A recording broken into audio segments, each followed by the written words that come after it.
Well, honestly, we had to actually pick up some stuff of Tamil and some Sinhalese, a little Thai, and of course I had a voice coach with me and a language coach wherever we were, whether we had to shoot portions that were meant to be Sri Lanka, or when we went to Bangkok, or when we had to shoot portions in Chennai. So we had to be very clear as to the dialect had to be right, because like Ajit said, this is the first time we are showing an intelligence officer like they actually are. And we are not, there's no sense of heroism.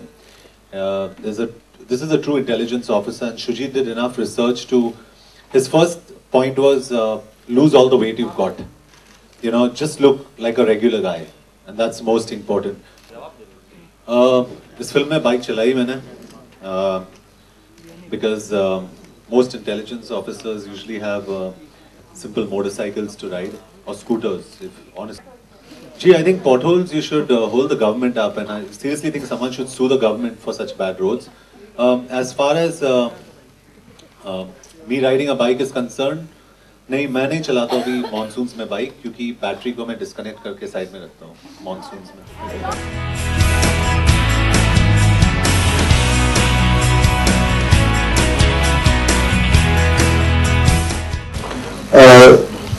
देखिए, film में तो ये पूरा ही काल्पनिक film है, लेकिन जब आप किसी बैकड्रॉप पे करते हो एक काल्पनिक फिल्म, उसके कुछ हिस्टोरिक इवेंट्स उसके अंदर आ ही जाते हैं.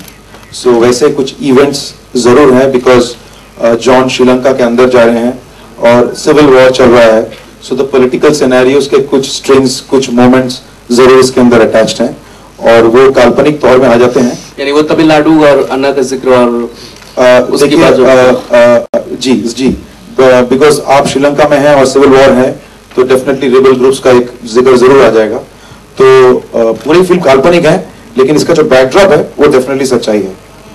इस फिल्म के बाद मैं ये गारंटी दे सकता हूँ कि you will definitely sit at a coffee table in Madras cafe and discuss this film, क्योंकि ये फिल्म में डेफिनेटली इस फिल्म के बाद डेफिनेटली एक डिस्कशन उठेगा जो बहुत ही हेल्दी डिस्कशन होगा. अवेयरनेस जरूर एक लाएगा और एक अवेयरनेस की बातचीत जरूर होगी.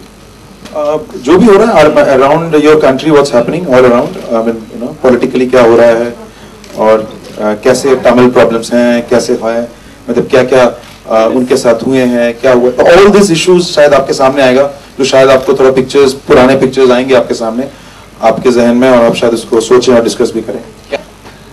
इनफैक्ट आपको इस फिल्म में 2 या 3 कैरेक्टर्स है इसमें who are actual raw agents in this film. तो आपने ट्रेलर में भी देखा होगा, but obviously you wouldn't be able to make out, लेकिन इसमें रॉ एजेंट्स को हमने यूज किया इस फिल्म में, द पीपल हु रिटायर्ड. तो उनसे काफी कुछ हमने सीखा. रॉ agents don't jump outside buildings like Spiderman, you know, for one. रॉ agents don't show 6 packs around. तो ये सब चीजें रॉ एजेंट्स नहीं करते. They are very regular people, just like you and me. They are absolutely regular normal people, जो एक सिनेमा हॉल में बैठ के आपको पता नहीं चलेगा कि आपके बाजू में एक रॉ एजेंट है. So we had to actually normalize a lot of things. जिस तरीके से सुजीत ने मुझे हेल्प किया इस डिपार्टमेंट में, even dialogue delivery या performance, he said, I do not want you to sound like a hero. Sound regular, sound like a regular man.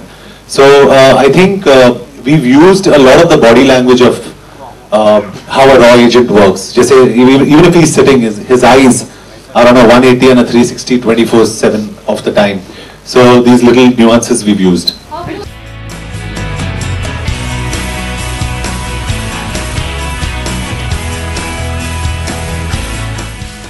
Amazing co-star. He makes you feel really nice. I think you know, it's my first film, so I was nervous, but they made me feel really comfortable, and they're a great team. जी, पहले तो एक producer के perspective से मेरा यही hope है कि there are enough people to watch intelligent films. इसीलिए हमने मद्रास कैफे बनाई. लेकिन to answer your question, अगर आप ट्रू इंसिडेंट्स पे कुछ कर रहे हो या उससे इंस्पायर्ड हो, it's very important to do your research. आपका जो रिसर्च है वो सही होना चाहिए. This we concentrated on research. Had research is absolutely accurate.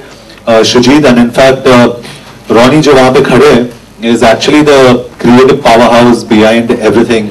तो जो कुछ research हमें मिला है, in fact Ronnie's been really important in this entire process. So we've not gone wrong with our research. For people who are talking about when you see the film, what it kind of makes you think after the film is absolutely true, and this is what happened in India. और देखिए, मैं जब Vicky donor हुआ था तब भी मैंने कहा था कि किसी भी फिल्म का जो मेन प्रोटैगनिस्ट वो मेरे राइटर्स होते हैं. सो उसमें जूही चतुर्वेदी थी, और मेरे इस फिल्म में भी जो मेरे दो राइटर्स हैं, शुभेंदु भट्टाचार्य एंड सोमनाथ दे, क्रेडिट उनके लिए जाता है पूरा, क्योंकि स्क्रिप्ट उन्होंने, स्क्रीन प्ले और इस तरह के सब्जेक्ट को हैंडल करना शायद हिंदुस्तान में यह पहली बार होगा. इस तरह के थ्रिलर को जिस तरह से उन्होंने कहा कि कैसे सेंसिटिव है, पॉलिटिकल है, और इसको इस तरह के स्क्रिप्ट को बैलेंस करके चलना शायद पहली बार होगा. एंड रॉनी ने इसका पूरा रिसर्च सपोर्ट दिया है. सो ये मैं इन लोगों को पूरा क्रेडिट देना चाहूंगा to get the film to this level where we are now. John, देखिए, बहुत लोग पूछ चुके हैं मुझे चेन्नई एक्सप्रेस और मद्रास कैफे. देखिए, चेन्नई एक्सप्रेस रोहित शेट्टी की फिल्म है और मद्रास कैफे सुजीत सरकार की फिल्म है. सो सबसे पहला डिफरेंस तो यहीं पे हो जाता है. दूसरा है कि मद्रास कैफे जो है हमारी फिल्म में स्क्रिप्ट का एक पार्ट है. मद्रास कैफे एक, जैसे उन्होंने कहा है कि जहाँ इडली और डोसा, ये नहीं, वो होना नहीं है. मद्रास कैफे एक स्ट्रेटेजिक लोकेशन है फिल्म में, जो हमारे स्क्रिप्ट के प्लॉट के साथ जाता है. सो जब आप देखेंगे, जैसे अपने ट्रेलर में देखा कि नरगिस ने बोला कि एक मीटिंग हुई है मद्रास कैफे में, it's confirmed. So that means वो एक स्ट्रेटेजिक प्लॉट पॉइंट है हमारे फिल्म में.